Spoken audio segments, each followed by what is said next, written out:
Good afternoon. You're watching Businessworld Live. I'm Jes Delos Santos. Let's take a look at how the local bourse closed today, Tuesday.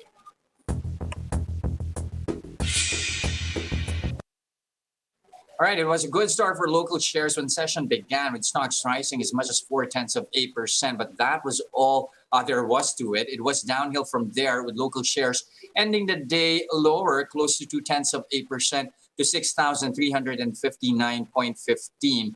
Lingering uncertainties continue to weaken sentiment in local shares. This as a pandemic situation remains worrisome. That's according to Phil Stock's Japet and Chanko. That's mainly due, of course, to bleak outlook on economic recovery, with multilaterals in even chambers casting doubt on the government's target growth of 6.5 to 7.5% this year.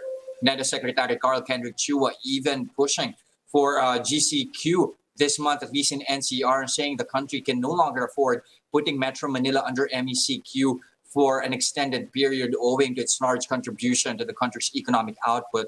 But the DOH has already said attack rate should first go down to 7 for every 100,000 population, and hospital utilization rate should also go below 50% before Metro Manila can transition to GCQ. As of last week, attack rate already dropped to 25 from 34 daily infections previously. But one other thing recovery will hinge on, of course, would be vaccine rollout. And that's getting a tiny boost today, with 15,000 doses of Sputnik V being rolled out across key NCR cities. Vaccine czar Carlito Galvez now recommending areas with high cases to be prioritized for inoculation. That would cover various cities from Luzon, Visayas, and Mindanao. This, of course, would also help address a shortfall in vaccine supply. It targets to administer 500,000 jabs per day, or 3 million weekly, to achieve herd immunity. But that would mean procuring 15 million doses monthly. And of course, we are so far from that target as we speak. Well, these uncertainties extend the benchmarks to 3 to 3 days now. As you can see right here, the PSEi has dropped close to 2% over the 3-day period. But nothing uncertain about how one oil player performed for the first 3 months of the year. Petron finally reversing losses in the first quarter. As you can see here, net income came in at 1.7 billion pesos.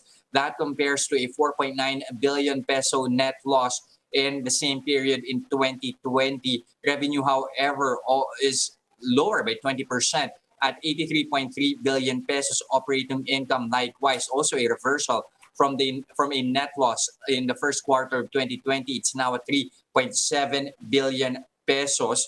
But of course, the improvement in net income still reflects demand destruction from the pandemic. The company recorded inventory gains this quarter due to recent improvements in international oil prices, in contrast with the inventory loss in the first quarter of 2020. CEO Ramon Ang says they are resuming refining operations by June. They've set aside 11 billion pesos for their 2021 capex, mostly for steam generator plants, strategic retail network expansion, and maintenance requirements. Petron shares saw some push today. It's now at 3 pesos and 50 centavos a piece, up almost 3%. Not the same narrative, though, for Ayala Land.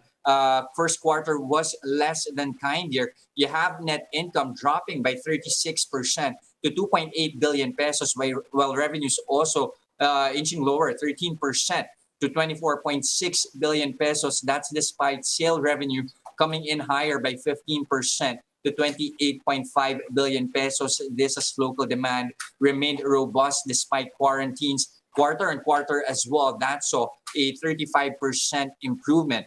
Now, commercial leasing saw an improvement quarterly, but not expected to recover until mobility restrictions are eased. The property development revenues as well, lower by 6% year on year to 16.2 billion pesos. They are earmarking 100 billion pesos for project launches this 2021.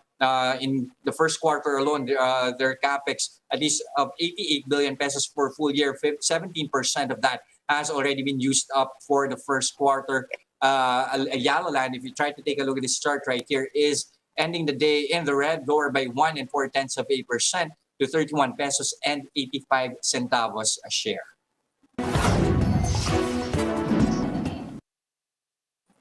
Here are other headlines we're keeping our eyes on. The Philippine Chamber of Commerce and Industry is keeping its growth outlook for the year tempered and more conservative than government projections. Speaking to Businessworld Live earlier today, PCCI President Benedicto Yuico said while the first quarter print could be better than last year's figure, it may not be enough to push the country to hit government's 6.5 to 7.5% target. Stricter lockdowns reimposed since last March due to a surge in COVID-19 cases are also expected to drag first quarter GDP. Yuico says hitting government's target would require 12% growth in the second half, which he says is unrealistic at this point. So I think that we have to adjust our expectations for 2021. I think the current expectations of 6 to 7.5% growth might be too optimistic. I think we have to actually take a more conservative approach, and we'll probably see 3 to 4%. I hope better, but that is what we hope to achieve. More interest now on ivermectin, not for COVID-19 this time, but for preventing the African swine fever. The Agriculture Department is set to conduct a study to determine whether the anti-parasitic drug would be efficient in fighting ASF in hogs. The research will take 3 months with funding coming from the National Livestock Program. The DA says the trial will start once an outbreak occurs to see its efficacy in preventing the further spread of ASF. The study on ivermectin for ASF comes as the country struggles with local supply problems, causing pork prices to go up. President Duterte has approved lowering tariffs for imported pork for 1 year, despite local hog raisers' insistence that it will kill the industry. The Department of Information and Communications Technology will investigate corruption allegations against a foreign company tapped to implement the government's free Wi-Fi project. The agency said it will look into reports that Hong Kong-based firm Speedcast had undervalued 6 shipments in its customs declarations. The DICT said it has already formed an investigating task force which will examine BOC findings on the company's supposed violation of customs and other laws. Speedcast was hired by the United Nations Development Program to import telecom equipment for the project. This was on the back of a partnership between the DICT and the UNDP to install free internet in selected areas. The agency's announcement comes after presidential spokesman Harry Roque called on the DICT to terminate its 1.3 billion peso deal with Speedcast for its slow rollout. I have a personal interest po dito sa libreng Wi-Fi dahil ako po'y naging pangunahing autor ng libreng Wi-Fi na batas noong 17th Congress. At ang tapatan lang po mula noon hanggang ngayon, talagang medyo nakakabahala po yung bagal ng pag-implement itong libreng Wi-Fi. Sa katunayan po, dapat magbibigay po tayo ng 120,000 na libreng Wi-Fi site sa buong Pilipinas at mga 10,000 lang po ang meron tayo ngayon. Despite these issues, Roque is optimistic that the government could still hit its target of installing 110,000 more public Wi-Fi sites before President Duterte steps down in 2022. Now, Bill and Melinda Gates have announced that they are getting a divorce after 27 years of marriage. How could this split affect their philanthropic foundation? Sophie Alexander reports on Bloomberg Daybreak Asia for more details. Let's listen in. Right now, their line is that it will not impact the foundation. We've been told they're going to remain co-chairs and trustees. There's going to be no changes to their roles or the organization, and they're going to continue to work together, which is also what they said in their statement. However, working alongside your ex-spouse might prove to be difficult. So who knows if there will eventually be changes.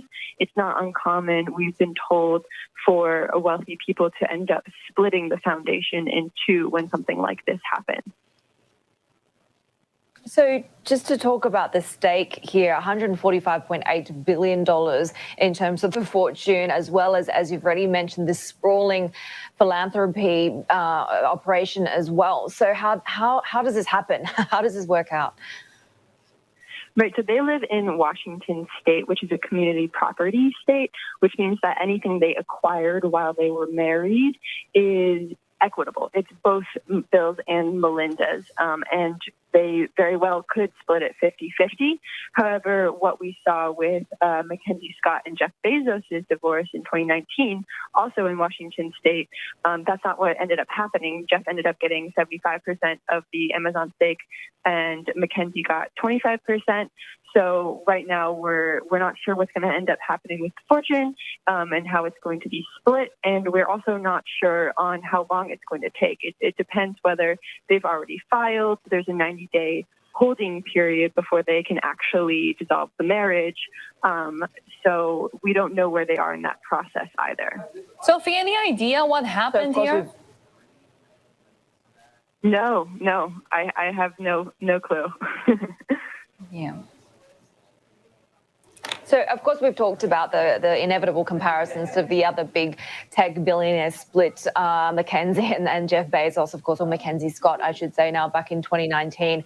How does this compare in terms of the complexity and whether that precedent could give us an indication of what happens here? Yeah, there are definitely a lot of similarities and a lot of differences between the two couples. Obviously, they are both tech billionaires who live in Washington, but the Amazon fortune that was held by Jeff and Mackenzie was much more straightforward. Most of his wealth was held in Amazon. They had a 16% stake. Jeff got 3/4 of it, and Mackenzie got what ended up being 4% of it. So that was pretty straightforward. The Gates fortune is not so straightforward. There's the Microsoft holdings, which only make up about $26 billion of that total $146 billion. And then it's split up among a bunch of other things. So how that's going to be split up, it could get complicated too. And those are the biggest stories this trading day, May 4, 2021. Catch Businessworld live again tomorrow at 9:30 a.m. for the market open and 3:15 p.m. for the market close. I'm Jes Delos Santos. We are One News. Mask on, wash hands, and stay safe, Philippines.